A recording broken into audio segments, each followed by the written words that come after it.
Assalamualaikum warahmatullahi wabarakatuh. Salam sejahtera bagi kita semua. Semoga kita diberi kesehatan dimanapun kita berada. Pertama-tama perkenalkan, nama saya Muhammad Fikri. NIM saya 2892150 198. Saya dari Fakultas Ekonomi dan Bisnis, Program Studi Manajemen semester 1. Sebagai syarat penilaian ujian akhir semester, saya akan mempresentasikan beberapa soal pembahasan dari mata kuliah Matematika Bisnis dengan dosen pengampu Bapak Sugeng Prayetno. Langsung saja ke soal nomor 1, yaitu jika diketahui fungsi permintaan dari suatu perusahaan adalah P sama dengan 875 min 30Q dan fungsi biaya perusahaan tersebut adalah C sama dengan Q min 30Q plus 20Q plus 1000. Hitunglah laba maksimum yang akan diperoleh perusahaan tersebut. Untuk pembahasan nomor 1, menghitung laba dan keuntungan, kita pakai rumus P sama dengan 875 min 30Q, yaitu pendapatan dikurang biaya atau modal. C Q pangkat 3 min 30 Q pangkat 2 plus 200Q plus 100Q. Sekarang kita cari pendapatannya dari barang terjual, yaitu R sama dengan 875 min 30Q kurung tutup dikali Q sama dengan 875Q min 30Q pangkat 2, yaitu fungsi permintaan dikali dengan Q atau banyaknya barang. Setelah pendapatan dan biaya diketahui fungsinya, sekarang kita kurangi biaya pendapatan dan modalnya, yaitu P atau laba sama dengan dalam kurung 875Q min 30Q pangkat 2 dikurang dalam kurung Q pangkat 3 min 30Q pangkat 2 plus 200Q plus 1000. Maka hasilnya yaitu min Q pangkat 3 plus 675Q min 1000. Karena hasilnya masih berupa fungsi, lalu kita turunkan ke turunan pertama, yaitu laba atau P sama dengan min 3Q pangkat 2 plus 675. Dari laba, lalu kita cari Q-nya, yaitu sama dengan Q pangkat 2 min 225 sama dengan, kemudian dalam kurung Q min 15 adalah hasilnya 15.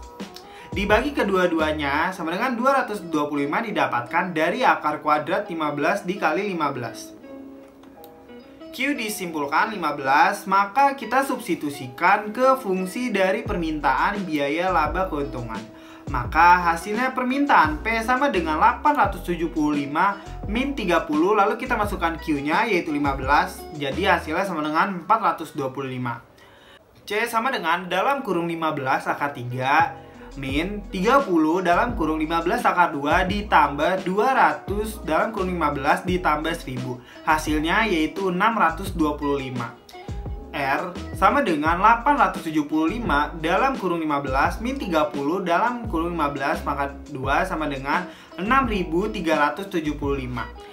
Kemudian P sama dengan min dalam kurung 15 pangkat 2 ditambah 675 dalam kurung 15 min 1000 sama dengan hasilnya yaitu 5750. Kemudian soal nomor 2, yaitu jika diketahui fungsi permintaan dari suatu perusahaan adalah P sama dengan min 2Q plus 28 dan fungsi biaya perusahaan tersebut adalah C sama dengan Q plus 4Q.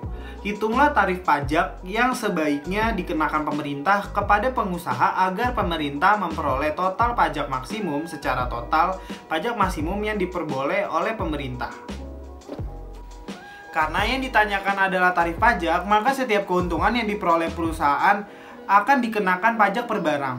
Dari keuntungan yang didapat, perusahaan dikurangi dengan pajak. Maka turunan pertama dari laba yaitu P atau laba sama dengan min 6Q plus 24Q min Q kali T, yaitu 24 min Q sama dengan 6Q. Jadi kita cari Q-nya. Dari 24 per 6 min T per 6 sama dengan 6. Sekarang kita cari T-nya. Masukkan persamaan dari sama dengan 24 per 6 sama dengan T per P. T sama dengan 24.